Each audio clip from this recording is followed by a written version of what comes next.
Next is your زکوٰۃ and عشر ordinance. اس کے اندر آپ لوگوں کو پتہ ہوگا یہ حالیہ میں بھی ابھی بھی امپلیمنٹڈ ہے یہ والی پالیسی کہ تقریباً 2.5% آپ کے بینکس میں سے سالانہ کٹتی ہے رمضان میں, اور زکوٰۃ جو ہے وہ پور اور نیڈی لوگوں کو فراہم مطلب بھیجی جاتی ہے, ان کو دی جاتی ہے. اس کے علاوہ عشر کا 10% جو ہے وہ آپ کے ایگریکلچر سیکٹر میں جاتا ہے. آپ لوگ اپنے پیرنٹس سے بھی پوچھ سکتے ہیں, ان کے بینکس وغیرہ ہیں تو وہ آپ کو بتائیں گے کہ ان کی ہر سال جو رمضان میں ان کی 2.5% اینولی کٹتی ہے اس میں سے.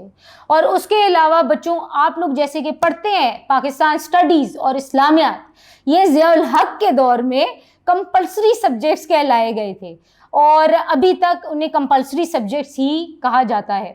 اس کے علاوہ آپ کی جو ایک اور انہوں نے انٹروڈیوس کرائی اسلامائزیشن کے کانسیپٹ میں, وہ تھا اسٹڈنگ عربک لینگویج.